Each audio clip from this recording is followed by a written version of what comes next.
صبر کا مادہ نہیں ہوگا تو آپ کام نہیں کر سکیں گے. اور اسی کا ایک دوسرا رخ ہے، جب آپ دعوت حق کے لیے کھڑے ہوں گے پہلا قدم کیا آتا ہے؟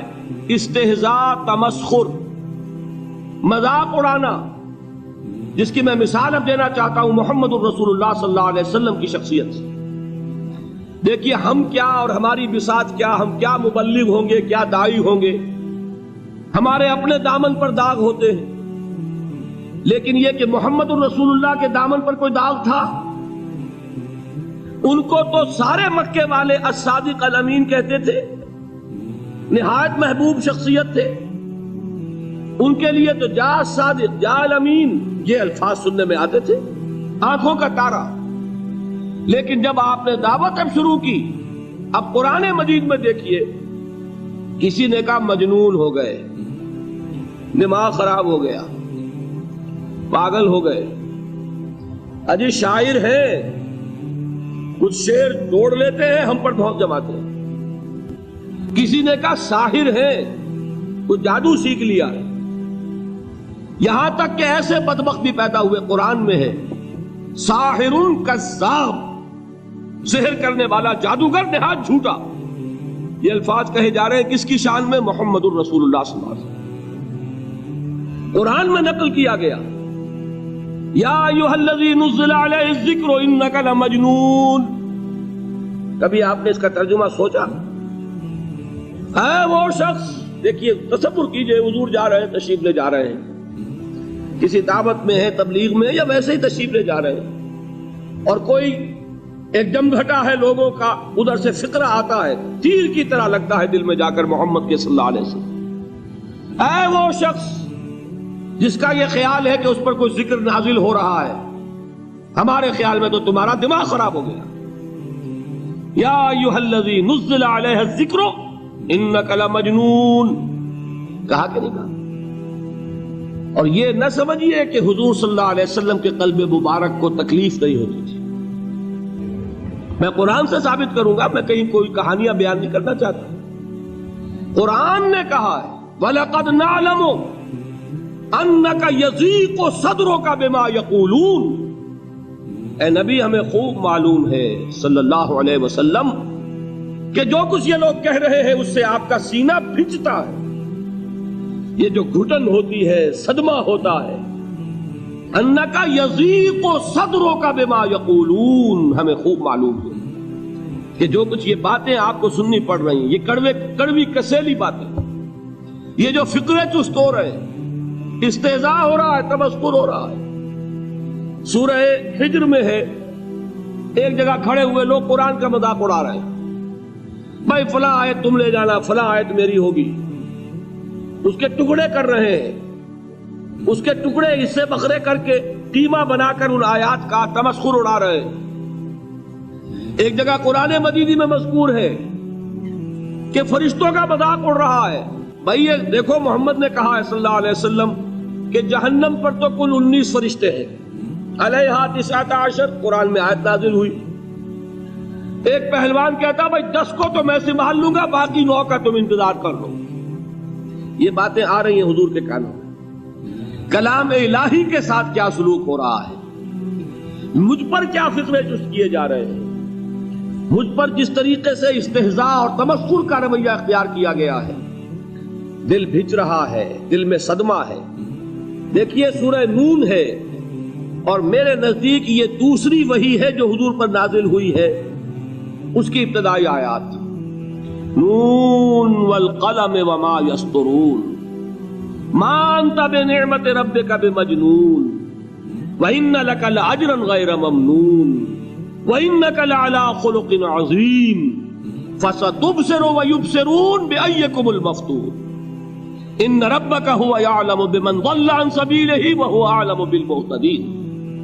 نون قسم ہے قلم کی اور جو کچھ یہ لکھتے ہیں. اے نبی آپ اپنے رب کی نعمت سے مجنون نہیں ہیں. یہ کیوں کہا جا رہا ہے؟ حضور کو جو صدمہ پہنچا ہے وہی نازل ہوئی ہے دل جوئی کے لیے، تسلی کے لیے. آپ کیوں برا منا رہے ہیں؟ اے نبی آپ کیوں صدمہ اور رنج اور اندوہ محسوس کر رہے ہیں؟ ان بدبختوں کے کہنے سے کوئی آپ مجنون ہو جائیں گے؟ مانتا بے نعمت ربک کا بھی مجنون وَإِنَّ لَكَ لَأَجْرًا غَيْرَ مَمْنُونَ، آپ کو جو یہ صبر کرنا پڑ رہا ہے، آپ کو جو یہ جھیلنا پڑ رہا ہے، اس کی وجہ سے آپ کو وہ اجر ملے گا جس کا سلسلہ کبھی منقطع نہیں ہوگا۔ وَإِنَّكَ لَعَلَىٰ خُلُقٍ عَظِيمٍ، اور اے نبی آپ تو خلق عظیم کے حامل ہیں۔ آپ کا اخلاق، آپ کا کردار، آپ کی سیرت، آپ کی شخصیت میں طہارت، نفاست، پاکیزگی، آج تک دنیا نے کوئی پاگل، کوئی مجنون ایسا بھی دیکھا؟ یہ ساری باتیں اللہ تعالیٰ حضور کی دلجوئی کے لیے فرما رہے ہیں۔ اس سے آپ اندازہ کیجئے کہ کتنا صدمہ ہوتا ہوگا۔ یہی ہے، اس ساری چیز کو جمع کیجئے تو یہ چیز کیا ہے؟ وَاصْبِرْ عَلَىٰ مَا يَقُولُونَ وَاهْجُرْهُمْ هَجْرًا جَمِيلًا، صبر کرو اے نبی، صبر کرو اے محمد صلی اللہ علیہ وسلم، جھیلو اور برداشت کرو اس پر جو یہ کہہ رہے ہیں۔ اچھی طرح نوٹ کیجئے یہ بات، ذرا سیرت ہی کا سمجھ لیجئے، آج ایک بیان ہو جائے گا۔ یوں سمجھیے جب حضور نے یہ کہا کہ مجھ پر وحی نازل ہوئی، فرشتے سے ملاقات ہوئی، تو اب وہ چہمے گوئیاں شروع ہو گئی، معلوم ہوتا دماغ خراب ہو گیا۔ دیکھیے ہم نہیں کہتے تھے یہ جا کے غار حرا میں بیٹھتے ہیں، کئی کے دن رہتے ہیں، بھوکے رہتے ہیں، وہ خشکی چڑھ گئی نا آخر۔ یہ جس طرح کی باتیں دنیا میں آج ہوتی ہیں اسی طریقہ کی باتیں ہوتی ہیں۔ عتبہ ابن ربیعہ ایک مرتبہ آتا ہے، کیونکہ قریش کے بڑے لوگوں میں سے تھا، تو قریب آ کر بڑی اپنائیت کے ساتھ، بڑی شفقت کے ساتھ، بڑے بزرگانہ انداز میں کہتا ہے بھتیجے، حضور سے، بھتیجے اگر واقعی کسی بدروح کا سایہ ہو گیا ہے تم پر، وہ آسیب آ گیا ہے تو مجھے بتا دو، میرے بہت سے عاملوں سے تعلقات ہیں، میں کسی کو بلا کر یہ تمہاری بدروح دور کر دوں گا۔ اب آپ سوچئے کیا بیتی ہوگی حضور کے دل پر۔ یہ وہ کیفیات ہیں، اور یہ نوٹ کر لیجئے 4 برس تک یہی شکل رہی ہے۔ مخالفت اسی نوع سے ہوئی ہے جس کو کہتے ہیں فزیکل پرسیکیوشن، جسمانی تشدد، وہ پہلے 4 سال نہیں ہوا۔ اس کی وجہ کیا ہے کہ در حقیقت جب بھی کبھی کوئی ایسی دعوت اٹھتی ہے، اب مجھے اجازت دیجئے میں ایک لفظ انقلاب یہاں استعمال کر لوں، انقلابی دعوت۔ کل میں نے کہا تھا نا، ایک ہوتی ہے خالص مذہبی تبلیغ، ایک ہوتی ہے انقلابی تبلیغ۔ مذہبی تبلیغ کی سب سے بڑی مثال عیسائیت کی تبلیغ، اور انقلابی تبلیغ کی سب سے بڑی مثال اشتراکی تبلیغ۔ میں باہر سے مثالیں دے رہا ہوں، اندر سے نہیں دینا چاہتا۔ آگے یہ کہ یہ قدر گفتیں، باقی فکر کن، آگے انسان اپنی عقل سے کام لے، سوچے، غور و فکر کرے۔ تو یہ انقلابی تبلیغ تھی محمد الرسول اللہ صلی اللہ علیہ وسلم۔ اور انقلابی تبلیغ کے اندر یہ بات جان لیجئے کہ پہلا رد عمل جو ہوتا ہے معاشرے کا وہ یہ ہوتا ہے کہ کوئی ایسی بات گھبرانے کی نہیں ہے، ایک آدمی کا دماغ خراب ہو گیا ہے اور کچھ سر پھرے قسم کے چند نوجوان اس کے ساتھ ہیں، ایسی کیا بات ہے گھبرانے کی؟ مشت خاک ہے، بس ان کو چٹکیوں میں اڑاؤ، جو چٹکیوں میں اڑانا کہلاتا ہے نا۔ اسی کو قرآن مجید میں ایک اور جگہ کہا گیا ہے، یریدون لیطفئوا نور اللہ بافواہہم، یہ چاہتے ہیں کہ اللہ کے نور کو اپنے منہ سے بجھا دیں، پھونکے مار کے ہی بس۔ تو پہلا رد عمل جو ہوتا ہے ایک نظام کا، ایک کسی انقلابی دعوت کے خلاف، وہ رد عمل ہوتا ہے استہزاء، تمسخر، مذاق کرو، ان کو جس کو آپ انگریزی میں کہتے ہیں ڈی مورلائز کر دو، ان کی ہمتیں جو ہے وہ ٹوٹ جائیں، ان کو اس طریقے سے، اسی کا نام ہے آج کل کی اصطلاح میں کیریکٹر اسیسینیشن، ان کی شخصیتیں جو ہیں ان کو داغدار کر دو، ان کا اعتبار ختم کر دو، ان کا استہزاء کرو، تمسخر کرو۔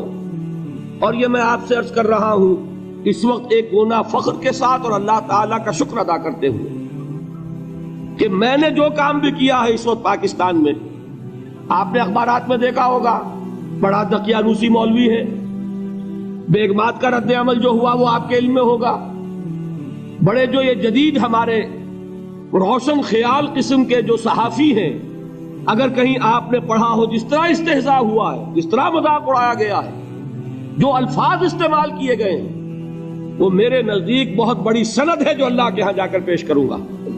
کہ اللہ تیرے دین کے لیے، میں نے اپنے گھر سے کوئی بات نہیں کہی، میں نے جو بات کہی وہ جو شریعت محمدی کی بات ہے وہ کہی. اگر اپنی طرف سے کہی ہو، کوئی اضافہ کیا ہو، تو اللہ تعالیٰ کی پھٹکار ہو مجھ پر اور لعنت ہو مجھ پر. لیکن اگر میں نے وہی کچھ کہا جو شریعت محمدی کا تقاضا ہے اور قرآن اور سنت کی بات ہے، تو پھر اگر مجھے کسی نے پاگل کہا اور کسی نے دقیانوسی کہا اور کسی نے اور فقرہ جست کیا، تو میں اس کے لیے، میں تو سمجھتا ہوں میرے لیے وہ سند ہے جو اللہ تعالیٰ کے ہاں میں جا کر پیش کروں. اور یہ جان لیجئے کہ وہی بات ہوتی ہے ہمیشہ، ہسٹری ریپیٹس اٹسیلف. وہ بات کریں گے جو حضور نے کی تھی، وہی رد عمل سامنے آئے گا جو اس وقت آیا تھا. اس لیے کہ یہ تو جو انسانی مزاج ہے وہ نہیں بدلا، معاشرے کا انداز نہیں بدلا، وہ جو کام ہوگا اس کا رد عمل ابتدائی وہی ہوگا. اور اس میں در حقیقت امتحان ہوتا ہے صبر کا. کیا دل شکستہ ہو کر بیٹھ رہے گا انسان؟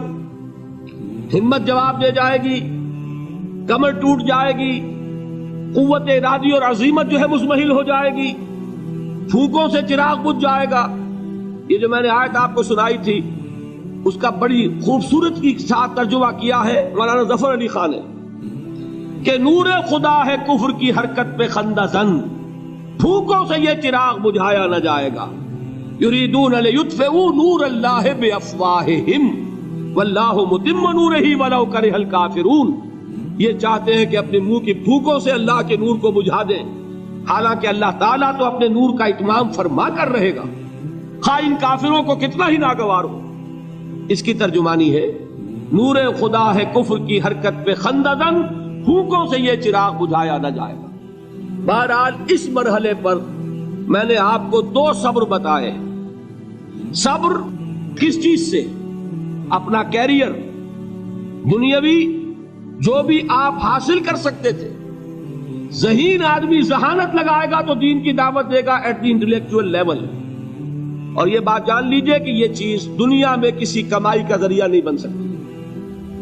اسے قربانی دینی پڑے گی کیریئر کی، اپنے مفادات کی، تب کام کر سکے گا.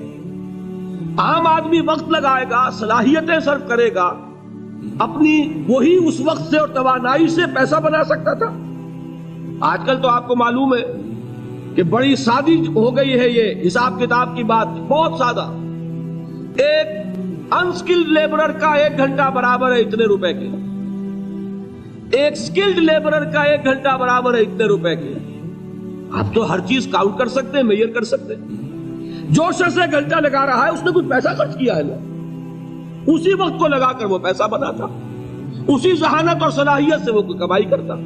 ادھر لگایا تو وہ جو کمی ہو رہی ہے اس کو برداشت کرنا، اس کو جھیلنا اور خوش دلی سے برداشت کرنا، یہ سمجھنا کہ در حقیقت یہ سب کچھ کیا ہے کہ اللہ تعالیٰ کے ہاں اس کا اجر و ثواب ملے گا. یہ صبر کا ایک رخ. اور استہزاء ہو، تمسخر ہو، مذاق اڑے، فقرے چست ہو، دقیانوسی کہا جائے، ریئیکشنری کہا جائے، یہ بڑے ریئیکشنری ہیں، یہ بڑے پچھلے زمانے کے لوگ ہیں، اگلے وقتوں کے ہیں یہ لوگ، انہیں کچھ نہ کہو. جو کہا جائے سنو. وَاصْبِرْ عَلَى مَا يَقُولُونَ وَاهْجُرْهُمْ هَجْرًا جَمِيلًا. اور صبر کیجئے محمد صلی اللہ علیہ وسلم. دیکھیے کوئی پہلو ایسا نہیں ہے جس میں ہمیں ہدایت قرآن مجید سے اور سیرت محمد صلی اللہ علیہ وسلم سے مل نہ جائے. اگر اللہ تعالیٰ مقام دعوت پر فائز ہونے کی توفیق عطا فرما دے تو جو مرحلے پیش آئیں گے وہ آپ کو نظر آ جائیں گے سیرت محمدی میں صلی اللہ علیہ وسلم. اور اس وقت حضور سے جو کہا گیا اس سے آپ کے دل پر بھی، اس کے زخمی جو آپ کا دل ہے، آپ کے احساسات ہیں، اس پر مرہم رکھا جائے گا. وَلَقَدْ نَعْلَمُ أَنَّكَ يَضِيقُ صَدْرُكَ بِمَا يَقُولُونَ. ہمیں خوب معلوم ہے کہ جو کچھ آج تمہیں سننا پڑ رہا ہے اس سے تمہارا سینہ بھجتا ہے، تمہیں رنج اور صدمہ ہوتا ہے. لیکن وَاصْبِرْ عَلَى مَا يَقُولُونَ، جو کچھ یہ کہہ رہے ہیں اس پر صبر کیجئے، اس کو جھیلیے اور برداشت.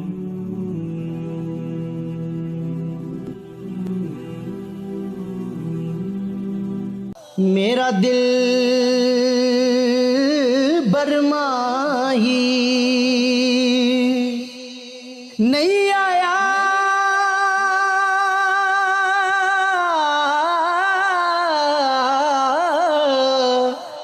ਓਏ ਮੇਰਾ ਦਿਲ ਬਰਮਾਹੀ ਐਵੇਂ ਬੋਲ ਨਾ ਝੂਠੇ ਆਕਾਂ ਤੂੰ ਝੂਠਾ ਤੇਰੇ ਓਏ ਬੋਲ ਵੀ ਝੂਠੇ ਤੈਨੂੰ ਤਾੜੀ ਮਾਰ ਉਡਾ ਤੂੰ ਝੂਠਾ ਤੇਰੇ ਬੋਲ ਵੀ ਝੂਠੇ